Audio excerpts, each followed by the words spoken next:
उन्हीं को पार्षद, पार्षद शब्द वहीं से आया है, काउंसलर। तो काउंसिल में जो बैठेंगे वो कहाँ, जो भी लोग होंगे वो कौन कौन हो सकते हैं? कलाकार होंगे, विद्वान होंगे, नहीं, फिलोसफर हो सकते हैं, नहीं, धर्म को जानने वाले हो सकते हैं, धर्म के पंडित, और जो भी समाज के जो मुख्य चेहरा हो सकते हैं, जो उस चीज को लीड करेगा, वो हो सकते हैं। तो जब राजतंत्र डेवलप होने लगा था और राजनीति का विकास हुआ था, तो यही सब चीज था। उस समय ऐसा तो था नहीं कि खनन विभाग के अलग होंगे, रेलवे के लिए अलग हो सकते हैं, नहीं, और कंप्यूटर सेक्टर के लिए और शिक्षा के लिए अलग मंत्री होंगे, ऐसा तो था नहीं। उस समय एक प्रमुख चुना जाता था, जैसे धर्म के लिए हो गया, न्याय के लिए हो गया, कला के लिए हो गया, साहित्य के लिए हो गया, और विद्वान हो गए, फिलोसफर्स हो गए, इसी सब तरह के सांसद हुआ करते थे।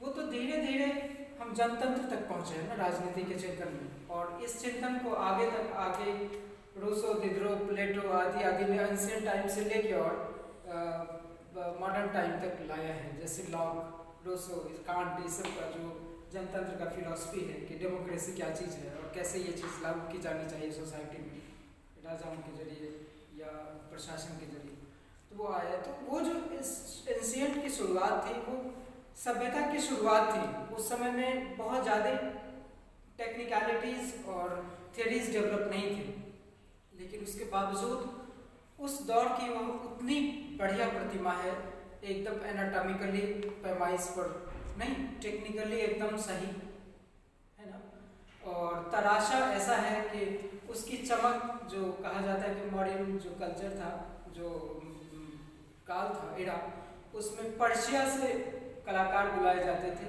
जो आए थे सिकंदर के आगमन के बाद, सब आना जाना लगा रहा था।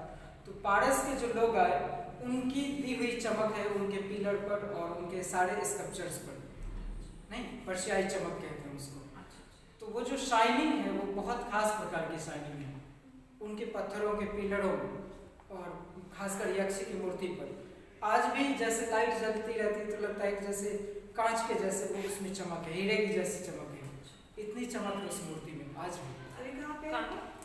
पटना में, बिहार में जो नया म्यूजियम बना है, अब उसमें शिफ्ट कर दिया गया है, पटना म्यूजियम, बिहार म्यूजियम उसको कहते हैं। उससे पहले जो म्यूजियम था, क्या नाम है उसको, भी म्यूजियम ही कहते हैं, बिहार का ही वो म्यूजियम था। तो वो म्यूजियम आज़ादी के बाद राष्ट्रपति सब के सहयोग से बना था, राजेंद्र प्रसाद के सहयोग से, और उसी आर्किटेक्ट ने आर्ट कॉलेज को भी डिज़ाइन किया था। तो जस्ट उसके पीछे आर्ट कॉलेज वहाँ का, तो सेम बिल्डिंग लगता है और सेम आर्किटेक्चर लगता है दोनों का।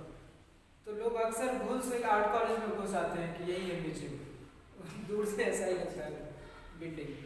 ऐसे भी पटना आर्ट कॉलेज की बिल्डिंग जैसी खूबसूरत है, वैसा इस इंडिया में आर्ट कॉलेज कोई उतना बढ़िया स्पेस और प्लेसमेंट नहीं है, लेकिन अलग बात है कि उसको चलाने वहाँ पे आर्ट ज़्यादा है, आर्ट का स्कोप।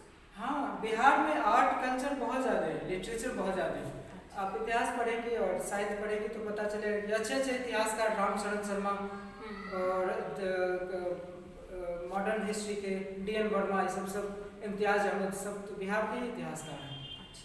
और दिनकर जो पहले राष्ट्र कवि थे वो बेगूसराय के हैं, बिहार के ही हैं, रामधारी सिंह दिनकर, और बहुत सारे विद्वान सब वो धरती ही नहीं है विद्वानों, कलाओं और काबिलियत की। इधर आके राजनीति में जो आज़ादी के बाद जो है ना लड़खड़ा गया है, उसको चलाने वाले नेता सब बढ़िया से नहीं हुए ना, इस वजह से जो है सो वो डाउनफॉल में हुआ है।